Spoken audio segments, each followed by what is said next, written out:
you can factorize this into 2x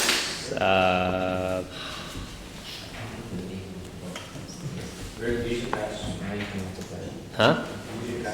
Yeah, but I have to explain it there, right?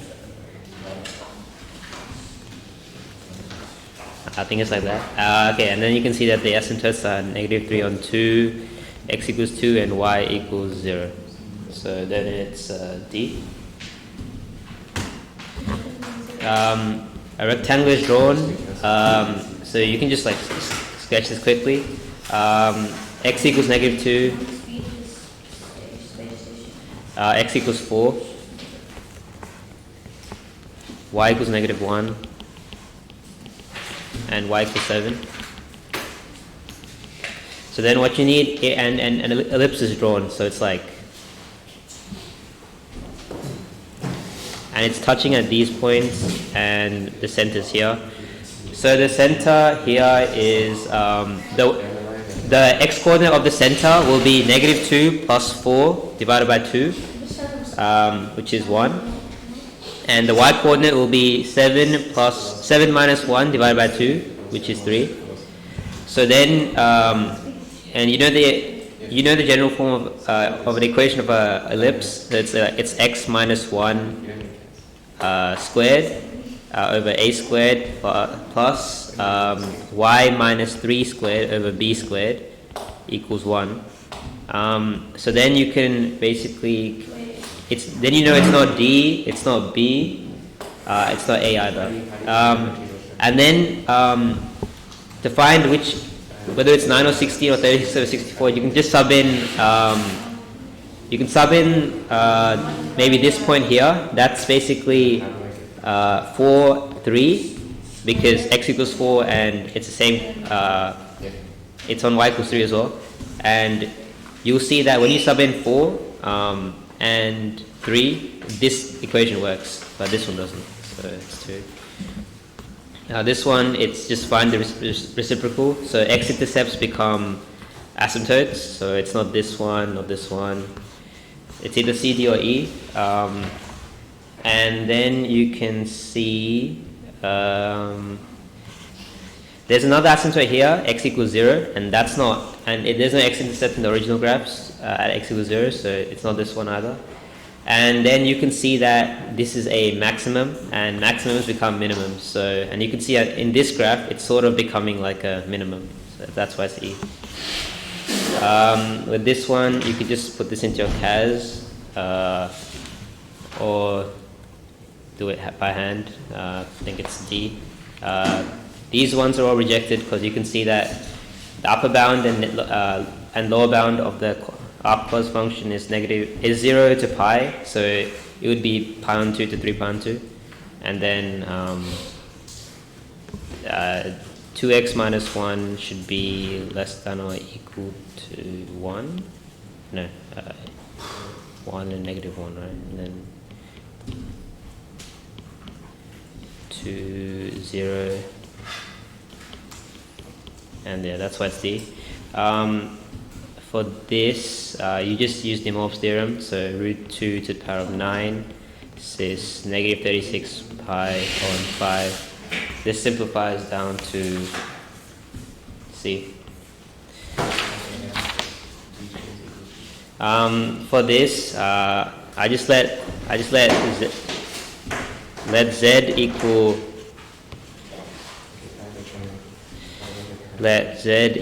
r theta, and then actually just let it be cis theta, and then just take this point as cis theta or Z, and you can see that U is I cubed times cis negative theta because it's the conjugate, and I equals cis pi on 2, so this is technically cis 3 pi on 2, cis negative theta, which is cis 3 pi on 2 minus theta. And so that, and basically that on the graph it would look like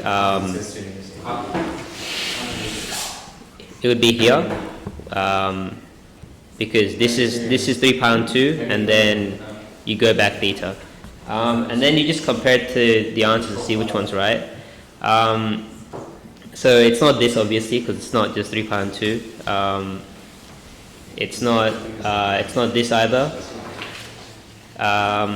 Reflecting about the x-axis, then that would be to here, and then reflecting in the y-axis, that would be to here. So it's not B.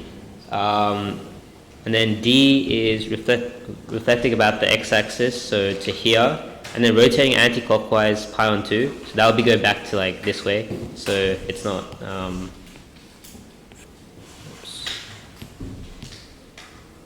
So it wouldn't be D, and it has to be C, and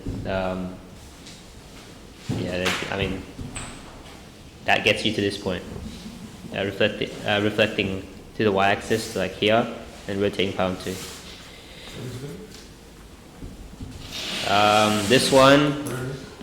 This is a perpendicular bisector. So this is the point 0, 0. This is the point 0, negative 2.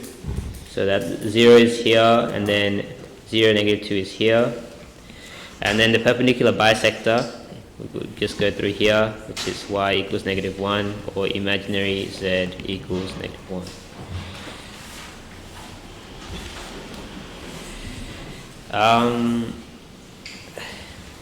If z equals a plus bi, then z plus conjugate z is 2a. Mod z is a squared plus b squared. Z times conjugate z is a squared minus b squared. Minus b squared, yep. And z squared minus 2abi is a squared plus b squared. These are all real. It's this because when you expand this, it's 4abi or something. Isn't C also plus? Huh? Isn't C also plus? Is it? Yeah, because A squared. A squared. Okay, yeah. Oh, yeah, okay. This is just all this method. And so y1 equals y0 plus 0. Plus the step size times dy on dx evaluated at x0, y0. So then y1 is equal to 1 plus 0.1 times x0 is 0, cos of 0 is 1, so it's 1.1. Then y2 is equal to 1.1 plus 0.1 times dy on dx evaluated at x equals 0.1. You just put this into your CAS and you get 1.1995. So it can only be the B or C. And basically now what we do is to find whether it's an overestimate or underestimate. You calculate the second derivative, which is negative sine x. And you can see that when you put in 0.1, you'll get d squared on the second derivative is less than 0. That means the gradient is decreasing. So that means the gradient we've used is higher than the gradient at the point. So this will be an overestimate.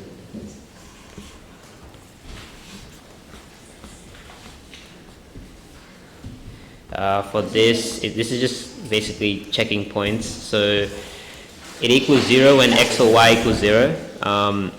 So we can see that it can't be this one because it's not 0 along the y-axis. And it can't be this one because it's not 0 along the y-axis.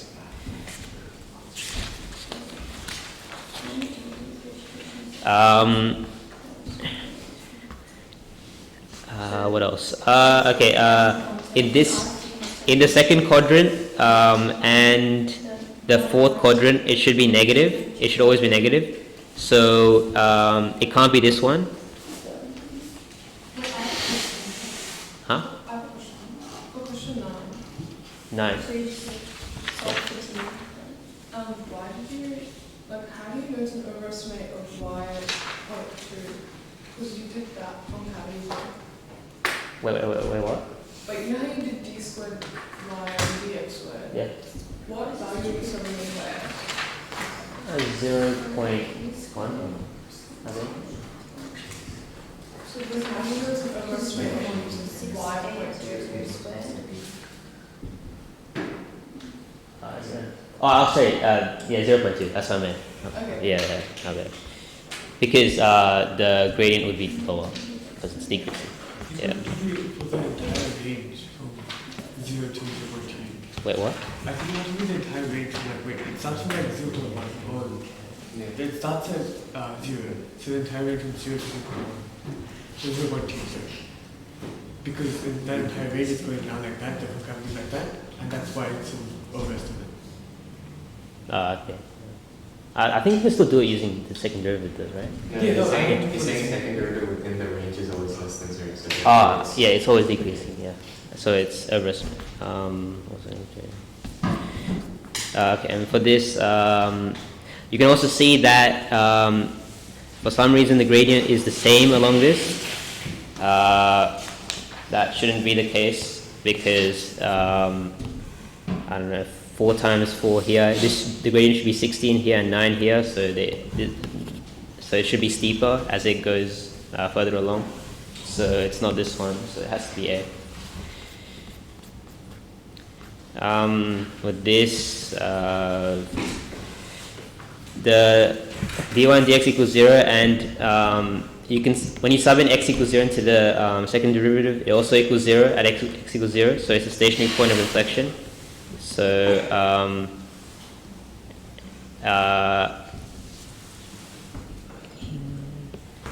basically what I did, right, is I integrated the second derivative and I got x cubed on 3 minus x squared on 2. And the c is 0 because you have the point x equals 0 and dy and dx equals 0. And then I integrated again and I got y equals x to the power 4 on 12 minus x cubed on 6 plus c. And when I graphed it, it only had one point of inflection, which was x equals 0. So this one is rejected. And there was a local minimum at 3/2. And there was no other point of inflection, right? So yeah.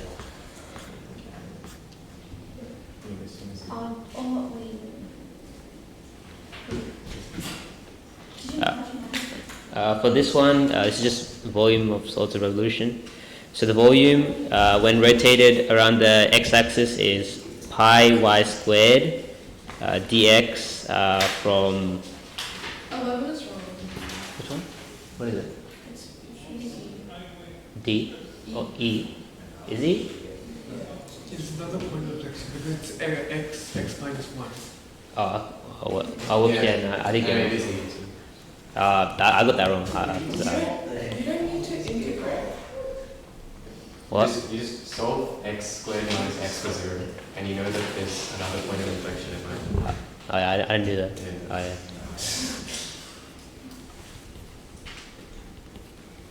Did I read it correctly? Because all you have to do is just square this one. Plus square this one. No, but Yeah. root. You can't just do that because it could be C or E. Yeah. You go to 1,000. C or E? Yeah, and True. That's what I. you have to Let's go do to just. the third derivative. Then why do I minus it? Third derivative when you sub in 1. It's the whole thing. It's not equal to 0.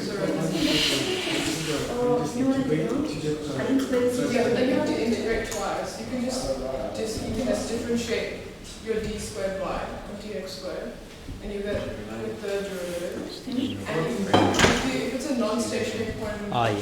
then when you sub in 1, you get That's what I feel like. I'm Not so zero. confused with the big numbers. that's how you know it's non-stationary. You think you'll get confused with it. You won't be able to do Should I have my hands? Yeah. Get the differences. It's not equal to 0, then it's a non-stationary point of inflection. Just like when you should have escaped. Because I don't have time. But like, if you differ and you sub in 0, you still get equal 0. That's how you know it's a stationary point. Yeah. Yeah, and then if you graph this on your CAS, you can see that it intersects the x-axis at -2 and 4. You can just put this into your CAS and you'll get this. Also, like in -2 and 4, so these ones don't. This one doesn't work. This doesn't work because y squared is 9 minus x minus 1 squared. So it's not this one. It's not this one. Yeah.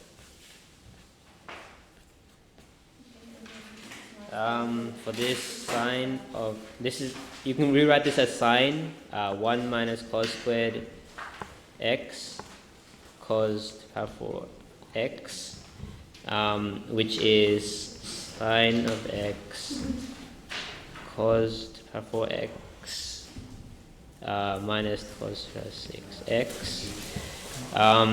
and then let u equal cos x, du equals negative sine x dx.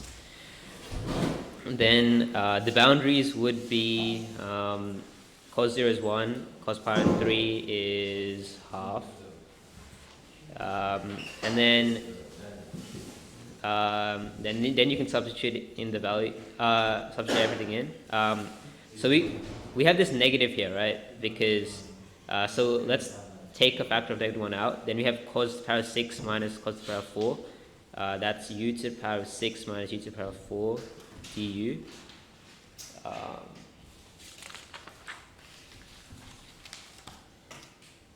And that's here.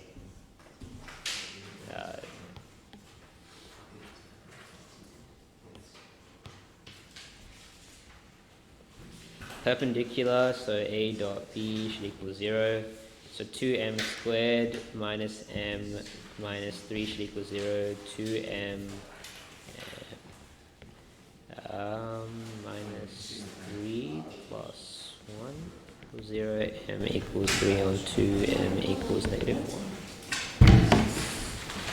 Yeah, and that's the distance between the points. This is just the distance formula, which is 1 plus 2 squared plus -2 minus 4 squared plus 1 minus 3 squared, which equals 7. Vector residual of v in the direction of u, that's v dotted with u on magnitude of u times u. And that is 20 root 3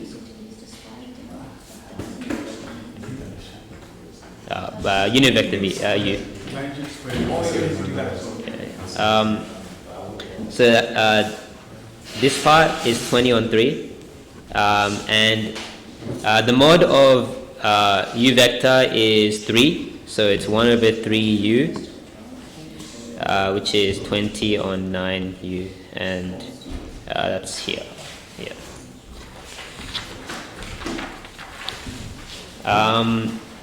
So it's find the distance traveled by the particle. So the thing you have to make sure is you have to check for the velocity equals 0, and that's at t equals 1, because that's when it like turns around. So if you integrate the velocity, the negative and positive areas will cancel out.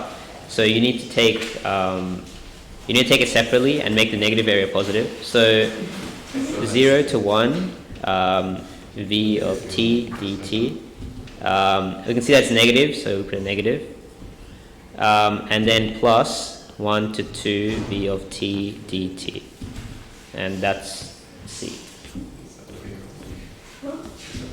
And then moving a straight line. So v equals x. V is the same as dx on dt. So that means dt equals 1 on x dx. So t equals ln x plus c. And we have these conditions. So 3 equals 0 plus Because you have displacement distance is the same thing. And then Oh, oops, no. so then she will also just square that, and then I did t equals ln x c, then e to the, what did I do? Oh, it's wrong one.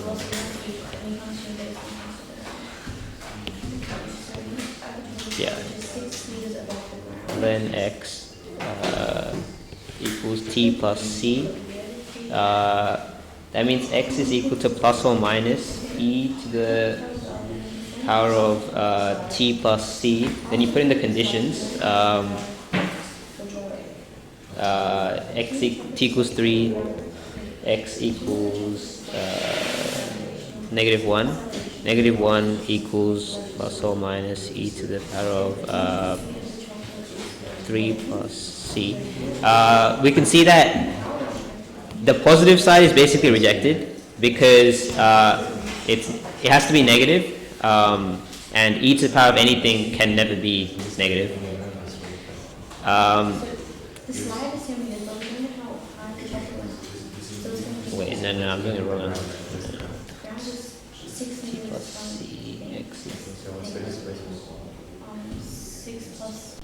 c equals e to the power. 6 means you're going up. Oh, shit. Displacement be negative. Yeah, it's not distance. Displacement means G minus 3. So 12 plus 12 plus. Wait, what's my working out? So just add in here. Yeah. You displace 6 up.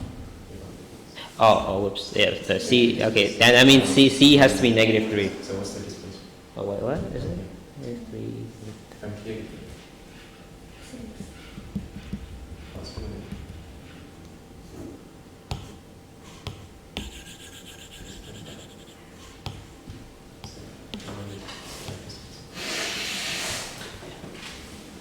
So we're going to take into account.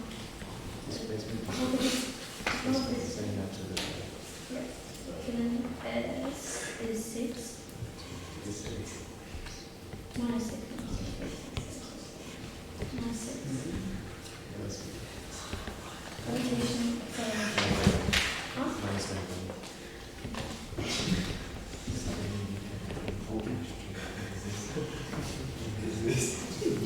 So then,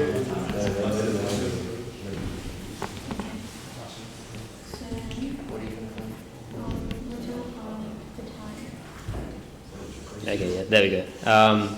And since you have x is equal to -1, e to the power of anything, it will always be positive, so we need to take the negative side.